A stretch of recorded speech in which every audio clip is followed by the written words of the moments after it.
For those of you who don't know Synpromics, I hope to give you a good overview of what we do today. For those of you who do know Synpromics, we have some exciting new data that I'll share that's at the end of this presentation. So, and I don't know how to move this forward. Yes? Green, thanks.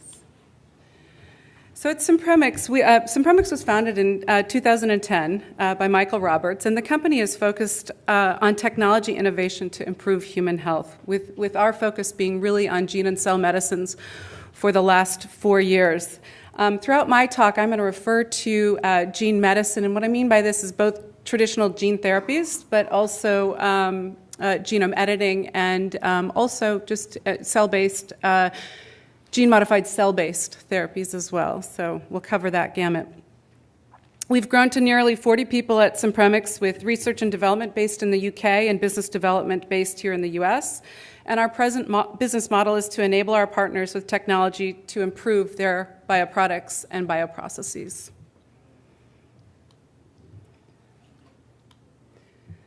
So at Synpromics, we've established a world-leading center of excellence for gene regulation. Core to our business is the diverse set of promoter platforms, including our constitutive, inducible, and multi-selective promoter platforms. These are, again, agnostic to disease type or vector type or the type of therapeutic. We're able to design promoters both in-house for use, and we put under MDA, as well as we design promoters that are based on our partner-specific product specifications, which is a unique feature to us. Our technology platform is powered by Prompt, which is our bioinformatics database that I'll describe in a couple of slides.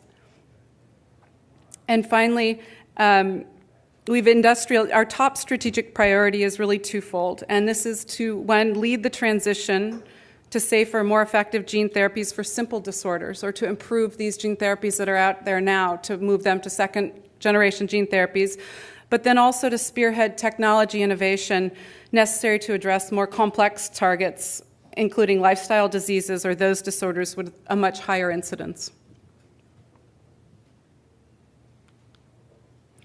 So we've established a number of key partnerships in the industry already. Included in these are, and some of these are non-disclosed, but included in these are 6 of the 10 top public gene medicine companies or gene therapy companies.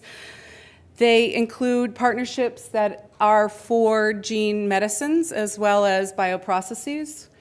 And they're comprehensive in that they cover a number of different areas, including liver and muscle and eye, and a number of bioprocessing applications. And finally, we've established key academic partnerships in order to translate our technology or the work that we do at Synpromics in vivo models more rapidly, so have access to subject matter experts.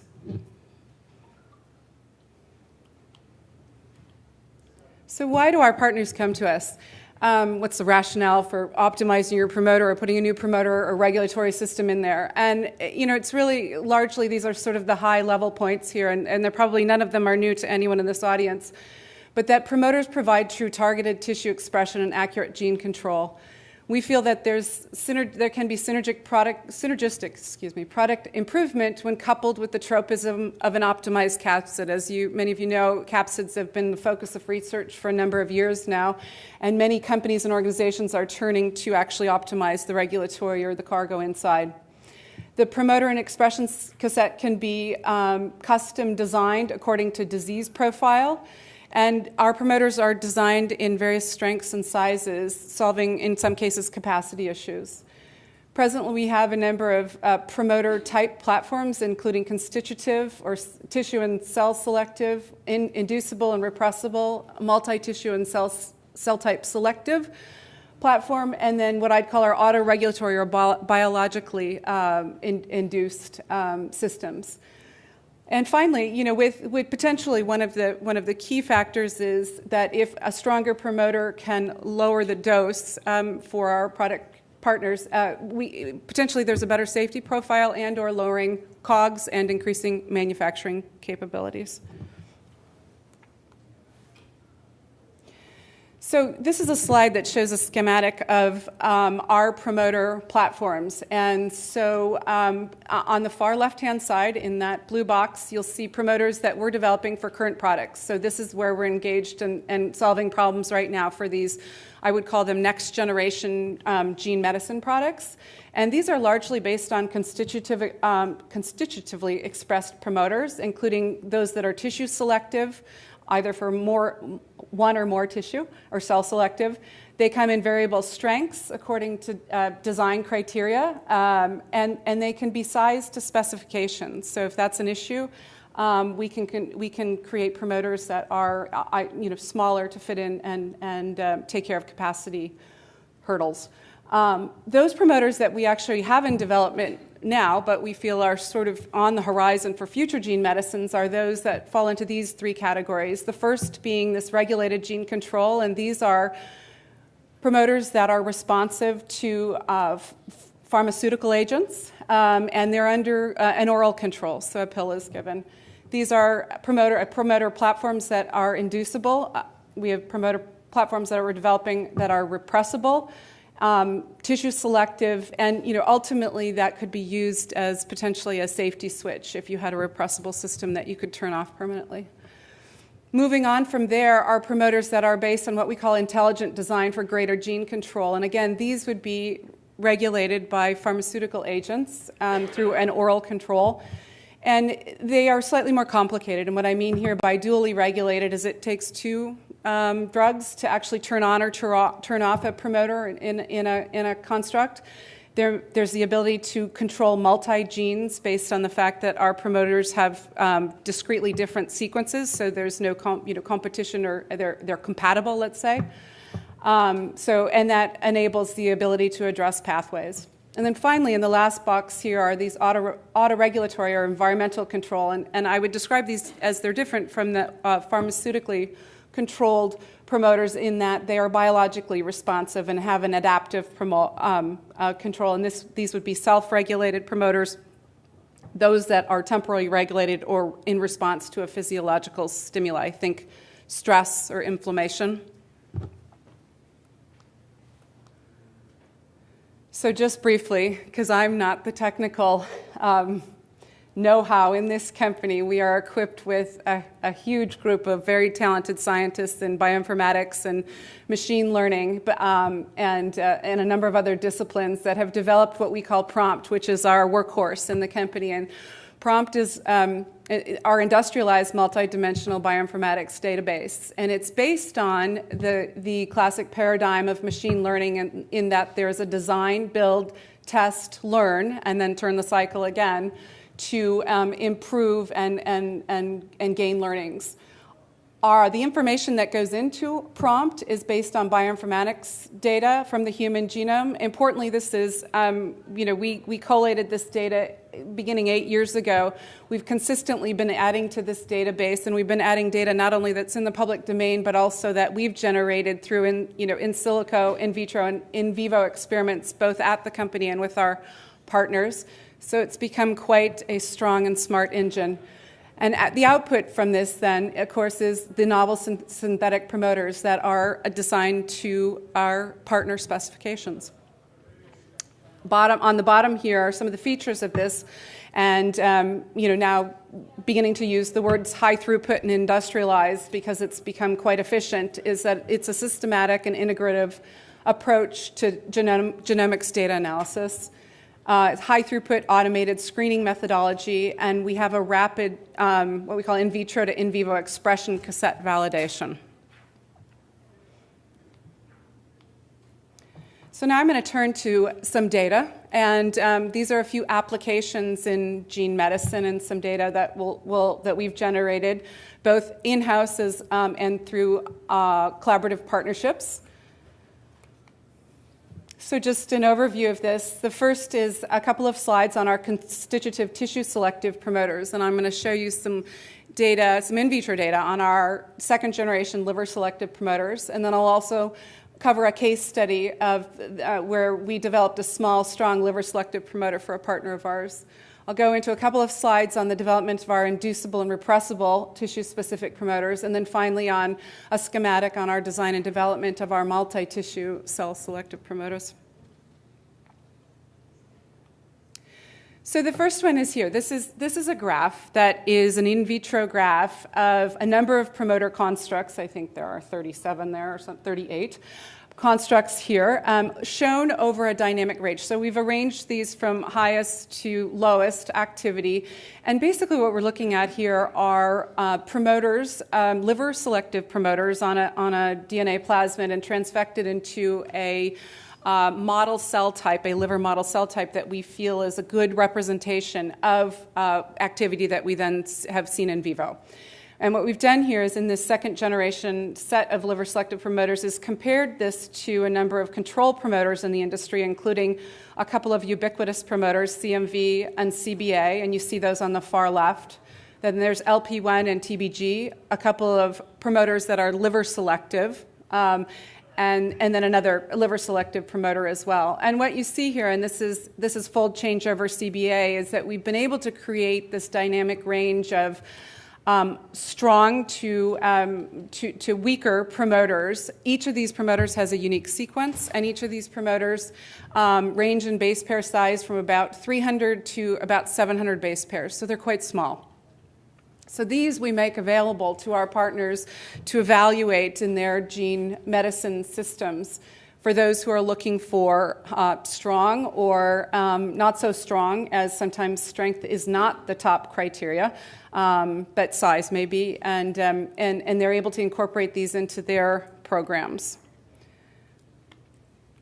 To follow on that, just briefly, this is a case study that I'm presenting on behalf of our partner uniQure. This data was actually presented at the recent ASGCT meeting.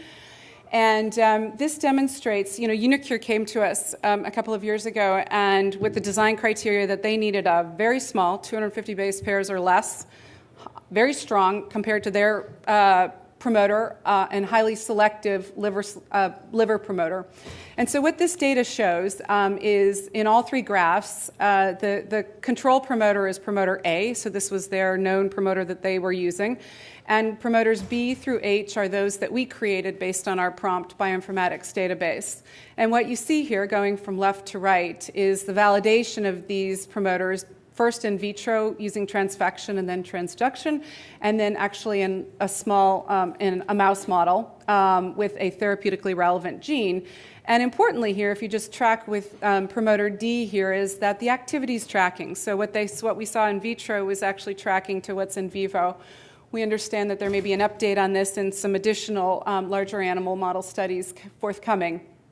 But importantly, we were able to design this promoter and develop this promoter. It is 250 base pairs. It's less than 250 base pairs. It's highly selective for liver in that there's less than 5% off-target expression relative to the control promoter, and that it's super strong as compared to what they were looking for. So it's become a good case study for us.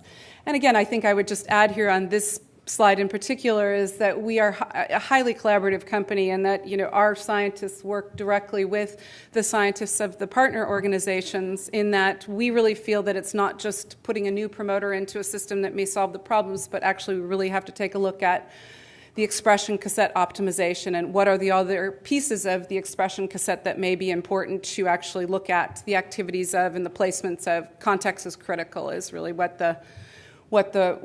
we go by here. So on the next slide, on these couple of slides, so I'll present some early data on our inducible system. And so this first slide is a set of data for our liver selective inducible promoters, or what we call LIND promoters. And these are drug-induced dose-responsive expression that we're seeing here. These promoters were created at Synpromics and are responsive to FDA-approved small molecules, which are labeled drug A and drug B in this case. And going from left to right, critical for us to demonstrate the activity of these, or the features of these inducible promoters, as really proof of concept, because we could expand this to other tissue types. We can expand this to to different levels of expression. But the first was to assure that these were dose responsive. And in the far left-hand graph here, you see that they are responsive. There's a dose responsive. They're dose responsive to this drug, and the control promoter CMV is not responsive at all.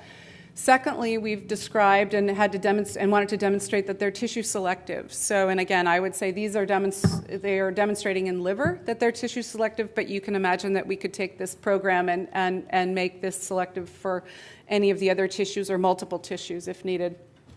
Showing here that they are tissue selective in that they're active in hepatocytes and non-active in non-liver cells. And then finally, on the far right hand here is an experiment that was done where we took and multimerized this element. It's a very small element, and so we were able to multimerize this in different configurations, showing different response and being induced by the same amount of drugs. So there's some flexibility in the system here that we feel is a critical part of the system and can be exploited by our partners according to their product specifications. And then just briefly, I'll go over, we also have some early data on our liver repressible promoters, our LREP promoters. And again, these are drug-induced, but this is in this case repressed expression. And just looking at these are done in vitro with a reporter gene. And in the absence of drug, the promoter is on, and 1, 2, 3, and 4 are different configurations, again, of this element. So we're looking at what sort of modularity this element may have, and that could be adapted by partners' products according to their specifications. And what you see here is very tight control that if drug is then given, the promoter is repressed. And CMV being the control here is not affected by this drug. So the beginnings of that platform look quite promising to us. Importantly, we're regulating at the transcriptional level. So it's a far simpler system than some of the systems that have been utilized and tested over the last 20 or so years. And finally, just a schematic on our multi-selective promoters. So the idea here is that promoters that the industry has used have, sort of fallen across in two ends. Either they're ubiquitous and expressed in all tissues, or they're tissue selective or cell type selective. And what we've found is that there's a real important need for promoters that are differentially expressed in multiple tissues. So can we design differential activity in multiple target tissues? And what I've got up here on the right-hand side is a figure from a manuscript nearly 10 years ago now from Vissel's group, where they took endogenous promoters that were active in E1 here in the case of muscle, or active in the case in E2 in the CNS, and made transgenic animals with a reporter gene here and showed activity, so using that construct. And then what, the important part of this is what they were able to do is then take both of those naturally occurring very large promoter elements or regulatory elements and put them onto a single construct and get a transgenic animal expressing both in the muscle and the CNS. And so this was in part the basis for us to look at this. And importantly, what we really feel about this is that prompt is a very important part of how we can understand how parts may be compatible, because as you can see here, the construct design of a construct that has that confers tissue selectivity over 3 tissues, all of those promoters need to be active. And so we need to make sure they're not interfering with one another and there's no inhibition. So it is actually a pretty laborious process to make sure that we get these right. But I think the good news is that we've got a number of important CREs that we're working with. And finally, really company summary here. So I would just say that, at Synpromics we develop novel promoters and regulatory elements designed according to our partner product specifications. Our platform's being utilized with a number of partners across a diverse and growing range of targets and tissues, including liver, muscle, eye, cardiovascular, CNS. We develop promoters that are both simple, solving some of the immediate needs, as well as are developing promoters to address more complex disorders or in a dose-responsive way, either by small molecule or by a biologic cue. And then finally, we realize success when our partners, through the incorporation of our partners, or our promoters into our partners' programs, with the overall goal being to develop effective gene therapies for near-term targets as well as those targets that have yet to be addressed. Thank you.